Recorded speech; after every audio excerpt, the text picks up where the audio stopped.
वासी जोगबाबांचं एक वाक्य आहे, मोठी माणसं कामाशिवाय कधी येत नाही आणि काम झालं की इथं राहत नाही. लक्षपूर्वक आहे का?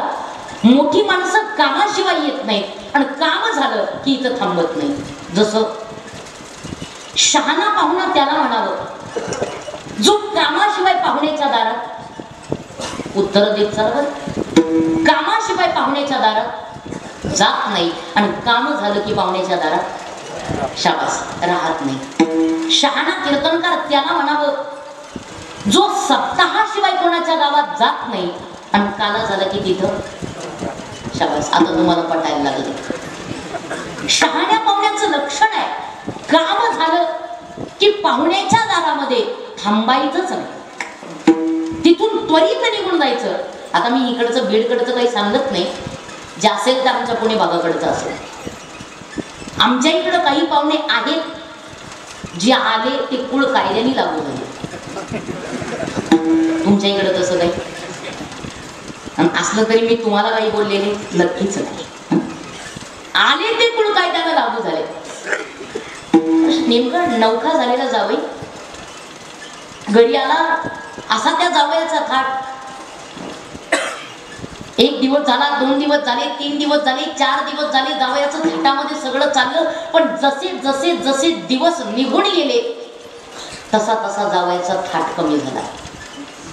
शहाणा पाहुणा त्याला म्हणावं जो कामाशिवाय पाहुण्याच्या दारात येत नाही आणि काम झालं की तिथं राहत नाही. एक आठवडा होऊन गेला, मग सासूनं विचारलं त्या सासऱ्याला, म्हणजे बायकोने विचारलं त्या नवऱ्याला, किती दिवस थांबणार आहे ही कटकट? म्हातारा म्हणला, अगं पोरीची जात आहे, पोरगी आपली दिली त्याला, जावयाला कुठं जा म्हणतेस? म्हणजे तुम्हाला काय आहे, त्या पाहुण्याला दिवसाच्या 4 रात्रीच्या 4 भाकरी खायला घालून माझी मनगट घाईला आली.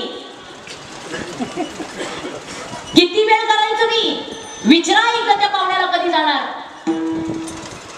म्हटले बघ सबुरीने घे, असं पाहुण्याला विचारणं सोपं नाही. अगं जावयाची जात आहे, पोरीला त्रास देईल ते मला माहित नाही. म्हणजे माझ्याकडे या म्हाताऱ्यानं सांगितलं युक्ती आहे, पण काय म्हणलं, हे बघ म्हातारे आधीच सांगतो, खेचू नको, माझ्याकडे युक्ती आहे, पण जर तू माझ्याशी युती केली तर सांगेल. युतीशिवाय सध्या काम नाही. मान्य केलं, ठीक आहे. म्हातारीने युती केली, म्हाताऱ्याशी जसं दोघांचं संगणमत झालं. हे बघ उद्या सकाळी पाहुणा दारात येईल, मग पाहुणा दारात आला की मी तुला आतमध्ये सांगेल, अहो पाहुणे आले, चहा टाका. मग तू आतून सांगायचं साखर संपली. मग मी बाहेरून तुला सांगेल, अहो संपली असेल तर घेऊन या. मग तू आतून सांगायचं, तुमचे पाय मोडले का, तुम्ही या ना. मग अगं एवढं ऐकलं की लटलट लटलट लटलट कापतच उठेल, हातात काठी येईल, आतमध्ये धावत येईल, मारताना काठी कणगीवर मारेल. मी करेल मारायचं नाटक आणि तू करायचं. तुम्हाला पाठ आहे? विठ्ठल विठ्ठल.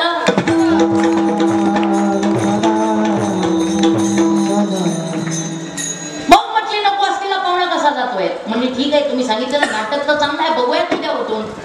रात्र गेली, सकाळ झाली, झाल्याबरोबर ठरल्याप्रमाणे पाहुणा दारात. ठरल्याप्रमाणे म्हाताऱ्यानं आवाज दिला, हो पाहुणे आले, चहा टाका. ठरल्याप्रमाणे म्हाताऱ्याने आतून सांगितलं, साखर संपली. म्हातारा मला संपली असेल तर दुकानातून घेऊन या. तुमचे पाय मोडले का, तुम्ही या ना. एवढं ऐकलं काय? स्वतःच्या मालकाला उलट बोलतेस, स्वतःच्या नवऱ्याला उलट बोलतेस. लटलट लटलट कापत म्हातारा उठलं, काठी घेतली, आतमध्ये म्हातारा धावलं, अशी म्हातारी मारली. बोलशील नवऱ्याला उलट की टाक काठीचा ठोका. अशी म्हातारी मारली, अशी मारली. आता कशी मारली ते तुम्हाला आधी सांगितलेलं.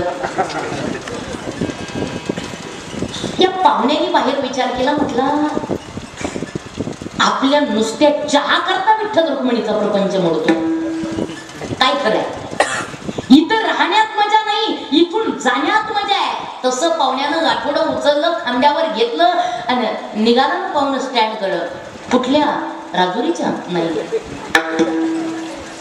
पाहुणं स्टँड कडे जसं निघालं, स्टँड वरती गेलं आणि एसटी ची वाट बघायला लागलं. इकडे म्हाताऱ्याचं अजून चाललं, बोलशील उलट. म्हाताऱ्याने विचार केला, मारायचं तरी किती, म्हणला बघू देत तरी, एवढं मारलं पाहुणा आहे का गेलं. बाहेर आलं, म्हातारं बघितलं, अलीकडे पाहिलं, पलीकडे पाहिलं, मागे पाहिलं, पुढे पाहिलं, कुठंच पाहुणा नाही, पाहुणा गायब. तसं म्हातारं आतमध्ये आलं. बघ, मला म्हणत होतीस 40 वर्ष झालं मी म्हणून तुमचा प्रपंच केलाय, तुम्हाला काय कळतं प्रपंचातलं. असं प्रत्येक बाई स्वतःच्या नवऱ्याला म्हणते. असं मी म्हणत नाही. 40 वर्ष झालं मी म्हणून तुमचा प्रपंच केला, मी म्हणून तुमचा प्रपंच केला. बघ कसा नको असलेला पाहुणा लावला का नाही उधळून. म्हातारी काही कमी नव्हती, म्हणली इतक्यात काही गुलाल उधळून रिकामी होऊ नका. मी तुमच्याशी युतीच केली नसती तर तुम्ही काय निवडून येत आहे. पण ते असू देत, मी कसं तुला मारायचं नाटक केलं. म्हातारी म्हणली, अहो मी कुठं कमी होते, मी कसं रडायचं नाटक केलं. पण तरी सांग, मी कसं मारायचं नाटक केलं. म्हातारी म्हणली, मी कुठे कमी आहे, मी रडायचं नाटक केलं. दोघांचं पुन्हा भांडण येतो. हे म्हातारं आणि तो जावई आहे, तो स्टँड पर्यंत जाऊन पोहोचलेला अर्धा तास झाला. एसटीच येईना ना. शाबास, आता तुमच्या डोक्यात गोंधळ. अर्धा तास झाला, एसटीच येईना. आणि मग पाहुण्याच्या मनात विचार आला, खरंच म्हातारा म्हातारीचं भांडण झालं असेल. म्हटलं इथं काय करणार आहे, ते घरी जाऊन पाहिलं पाहिजे. पुन्हा त्या स्टँड वरून घराकडं. पाहुणं हुशार होतं, आत नाही गेलं, दाराच्या बाहेर उभा राहिलं. जसं दाराच्या बाहेर आलं, आत यांचा आवाज झाला, बघ मी कसं मारल्यागत केलं. म्हातारी म्हणजे मी कुठं कमी आहे, मी कसं रडल्यागत केलं, मी कसं मारल्यागत केलं, मी कसं रडल्यागत केलं, मी कसं मारल्यागत केलं, मी कसं रडल्यागत केलं. हे दोघांच्या मी कसं मारल्यागत केलं, मी कसं रडल्यागत केलं. पाहुणा म्हणला, मी कसं गेल्यागत केलं. विठ्ठल विठ्ठल.